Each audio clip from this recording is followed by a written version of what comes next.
So what about the other 1% of the UFO phenomenon? Has there ever been legitimate sightings?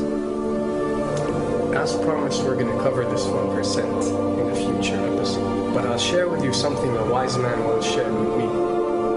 Before we should start focusing on dealing with problems outside our world, we should first focus on solving the problems within our world.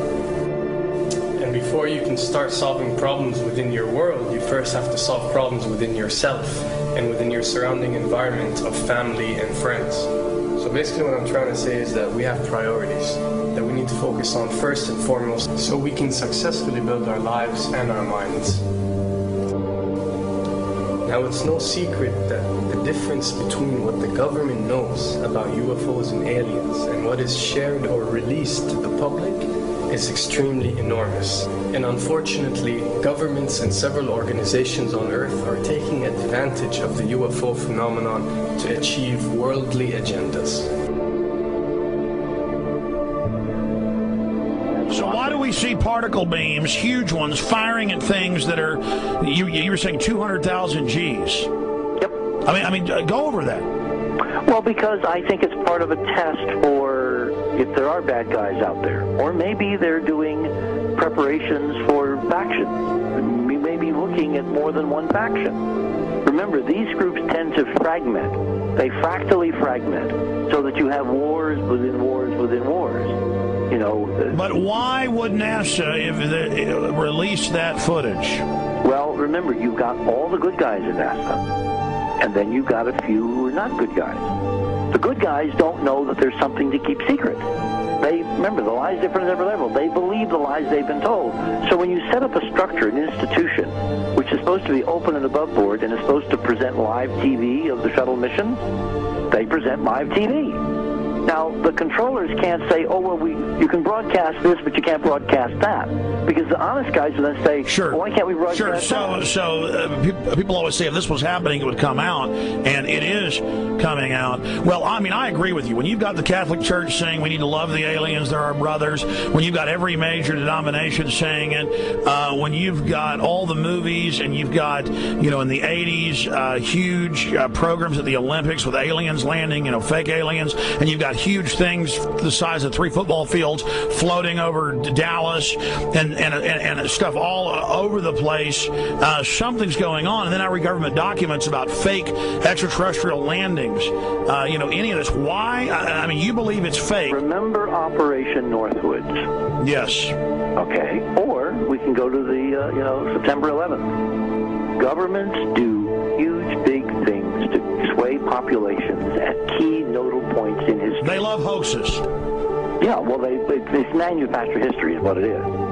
We are building, all my UFO friends, I need to shake them because they're so, frankly, they're extremely naive, Alex. They really believe we're building toward disclosure.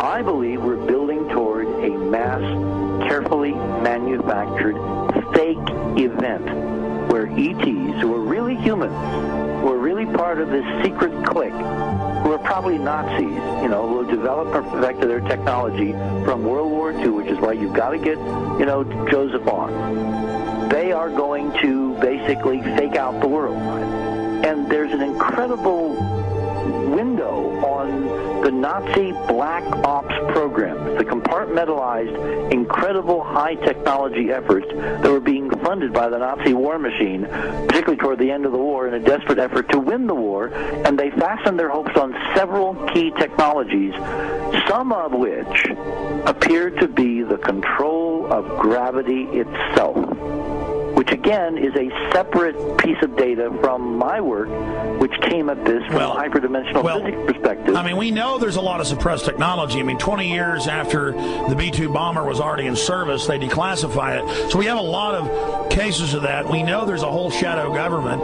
This is technology and physics, Alex, that would make anything you think you know like a candle flame compared to a hydrogen bomb. This is a physics that literally allows you to rearrange time.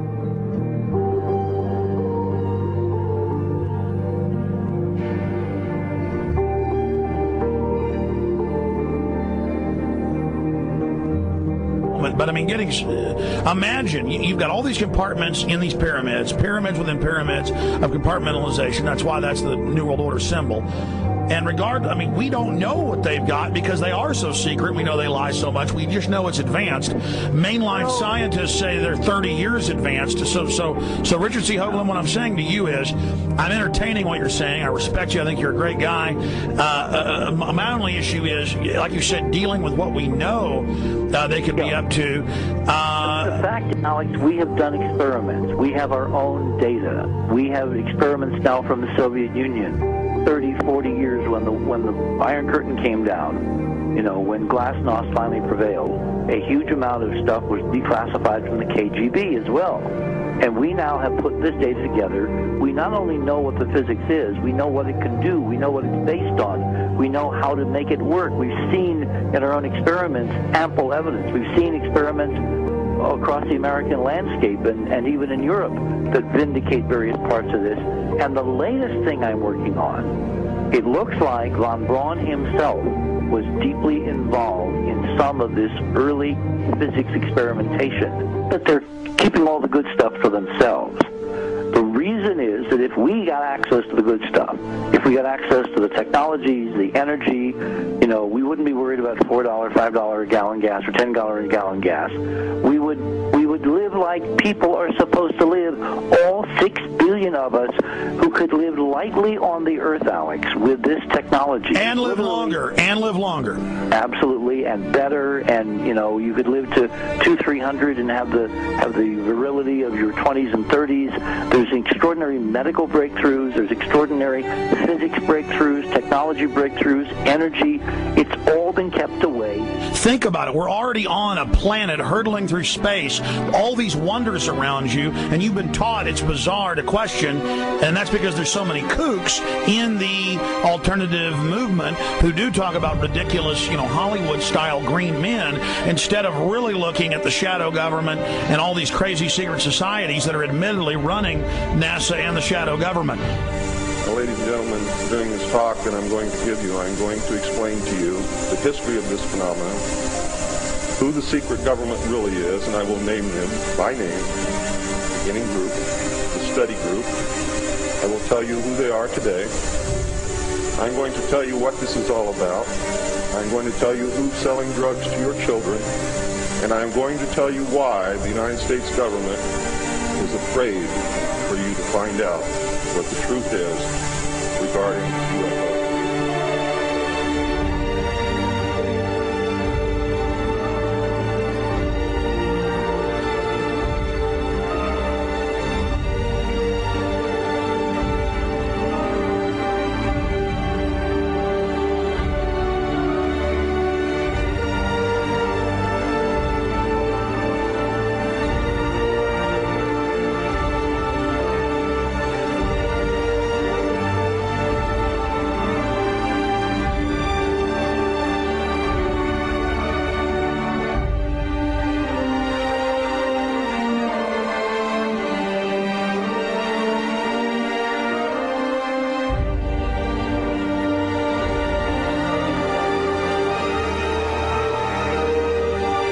And it turns out that even though she remembered that she'd been part of the team to debrief the astronauts, she couldn't remember a thing that they said.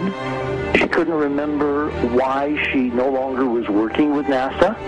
She couldn't remember. In other words, her memory lapses were enormous, and I don't think they were feigned, because we now found the same pattern in all the flight crews. Because the awful truth, Alex, is they have been brainwashed. They have been mind controlled. They have had a technology, a very sophisticated technology, which took away the real missions that they experienced.